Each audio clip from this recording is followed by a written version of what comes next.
샬롬, 지난밤 평안하셨습니까? 오늘은 2025년 5월 28일 수요일입니다. 하나님께서 오늘 우리에게 주시는 말씀은 민수기 30장 전체입니다. 1절부터 16절까지입니다. 서원 기도의 방법이라는 제목으로 주의 말씀 증거하겠습니다. 어제는 우리가 초막절에 관하여 살펴보았습니다. 초막절은 우리나라의 추석과 매우 유사한 유대인들의 절기입니다. 한 해 동안 추수한 것들을 수확하여 하나님께 예물로 드리는 절기입니다. 초막절의 특징은 모든 것이 풍요롭다는 것입니다. 더도 말고 덜도 말고 초막절만 같아라. 지금까지 베풀어 주신 하나님의 은혜에 풍성히 보답하는 절기가 바로 이 초막절이라는 것입니다. 그래서 이 초막절에는 하나님께 풍성한 예물을 드려야 합니다. 과거와 현재와 미래의 모든 것들을 하나님께서 풍성히 채워주실 것을 믿고 기쁨으로 드려야 합니다. 이스라엘 백성들은 8일 동안 초막 속에 들어가 하나님께 감사하며 이 절기를 지킵니다. 이처럼 우리 하나님은 우리의 모든 것을 채우시는 풍요로우신 하나님, 넉넉하신 하나님입니다. 그렇다면 이제 우리가 앞으로 해야 할 것은 무엇일까요? 하나님은 우리의 모든 필요를 채우시고 우리의 모든 삶을 넉넉하게 만드십니다. 그렇다면 그런 하나님 앞에서 우리가 해야 할 것은 과연 무엇일까요? 약속의 땅에 들어가서 이스라엘 백성들이 하나님께 반드시 해야 할 것은 무엇일까요? 그것은 바로 하나님과의 약속을 지키는 것입니다. 우리의 모든 것을 채우시는 하나님과 맺었던 약속을 지키는 것이 이스라엘 백성들이 장차 해야 할 일입니다. 그러므로 오늘의 내용은 그 약속에 관한 내용입니다. 하나님과의 약속을 뭐라고 하지요? 서원이라고 합니다. 여러분들은 지금까지 살아오시면서 하나님께 서원한 적이 있습니까? 제 인생은 개인적으로 서원이라고 하는 단어를 빼놓고는 설명할 수 없는 인생입니다. 제 인생은 서원으로 시작해서 서원으로 끝나는 인생입니다. 여러분들은 어떠십니까? 여러분들은 지금까지 하나님과 맺은 약속을 잘 지키고 계십니까?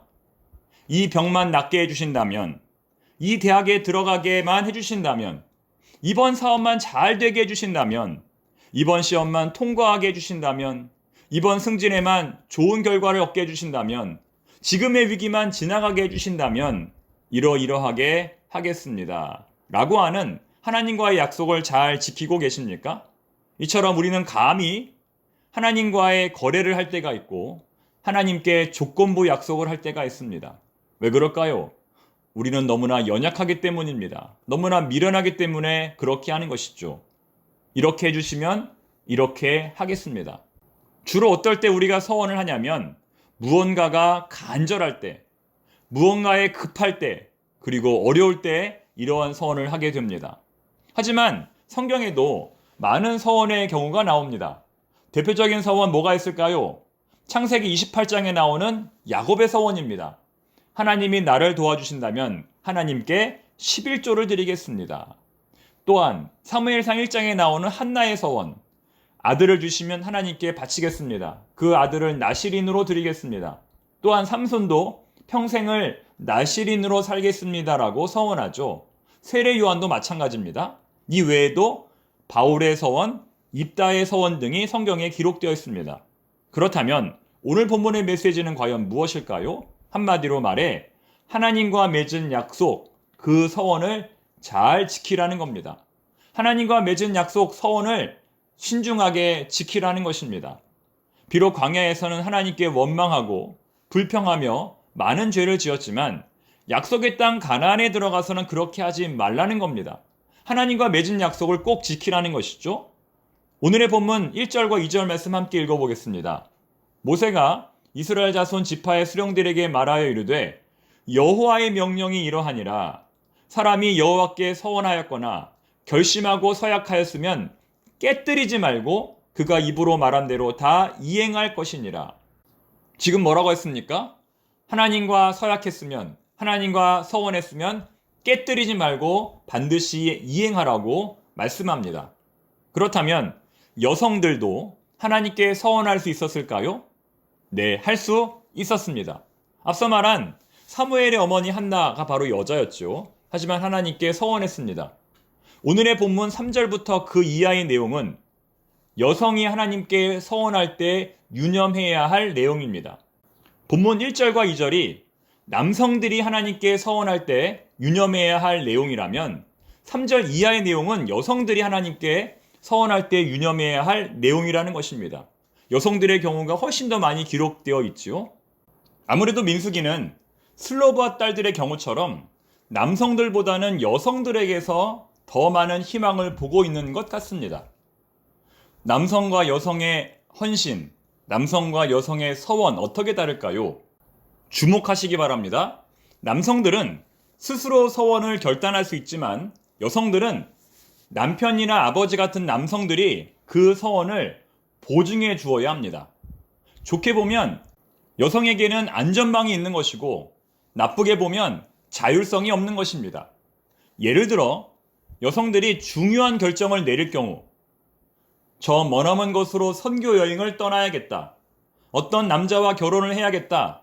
아니면 집을 팔아 주식에 투자해야겠다. 아니면 땅을 팔아서 농사를 지어야겠다와 같은 중대한 계획을 세웠을 경우 여성들의 경우에는 계약서를 이미 썼더라도 남편이 반대하거나 아버지가 반대하면 그 계획을 취소할 수 있었다는 겁니다. 반면에 남성들은 한번 계약서를 쓰면 반드시 지켜야 했다는 것이죠. 여성들은 계약서를 쓰고 도장을 찍었더라도 아버지와 남편이 반대하면 취소가 가능했지만 남자들은 계약서를 쓰고 도장을 찍었다면 취소가 불가능했다는 겁니다. 따라서 남성들은 여성들보다 더 신중해야 했고 더 현명해야 했고 더 성숙해야 했습니다. 오늘의 본문은 그러한 내용을 매우 자세하게 설명합니다. 3절부터 5절까지는 미혼 여성의 서원에 대한 것이고 6절부터 8절은 결혼 전 여성의 서원에 대한 것이고 9절은 과부와 이혼 여성의 서원에 대해서 말씀하고 있습니다. 그리고 마지막 10절부터 16절은 결혼한 여성, 기혼 여성의 서원에 대해서 말씀하고 있습니다. 때문에 9절처럼 과부와 이혼 여성의 경우에는 주변에 아버지나 남편이 없기 때문에 이들은 남성들처럼 한 번 서원하면 돌이킬 수가 없었습니다. 남성들처럼 반드시 지켜야 했습니다. 이제 말씀을 맺겠습니다. 하나님은 어떤 하나님이실까요? 하나님은 배려의 하나님입니다. 우리가 서원한 것을 지키지 못할까봐 안절부절하시는 하나님입니다. 또한 하나님은 우리가 서원한 것을 지킬 수 있도록 도와주시는 분입니다. 실수로 서원을 했더라도 취소할 수 있는 안전 규정을 만들어 주심으로써 우리가 서원의 노예가 되지 않도록 우리를 배려해 주십니다. 그러므로 우리는 최대한 충동 서원, 무리한 서원, 서원의 남발을 하지 않도록 노력해야 합니다. 또한 남편이나 아버지의 경우에는 자신의 아내나 딸이 하나님께 서원했을 때 그것을 밀어주고 보증해 주어야 할 필요가 있습니다. 가족끼리 서로를 믿고 신뢰해야 한다는 것입니다. 한나가 하나님께 서원할 수 있었던 이유는 남편 엘가나가 뒤에서 밀어주었기 때문입니다. 그 결과 사무엘이라고 하는 최고의 선지자가 배출될 수 있었습니다. 여러분, 약속과 명령의 차이가 무엇일까요? 약속은 자발적으로 지키는 것이고 명령은 어쩔 수 없이 지키는 것입니다. 하나님과 우리의 관계는 어떠한 관계입니까? 명령의 관계가 아니라 약속의 관계입니다. 신중한 서원과 약속의 실행으로 하나님의 기쁨과 은혜가 오늘도 우리의 삶에 충만하기를 바랍니다. 기도하겠습니다. 하나님 아버지, 연약한 저희들은 하루에도 수없이 하나님께 서원을 남발합니다. 하나님과 조건부로 거래를 하고 하나님과 조건부로 약속을 합니다.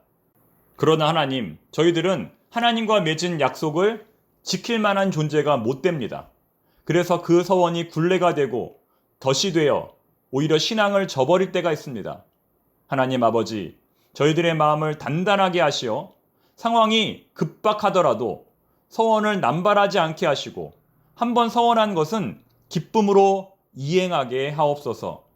억지로 하는 신앙생활이 아니라 기쁨으로 하는 신앙생활이 되게 하여 주옵소서. 예수님의 이름으로 기도드립니다. 아멘.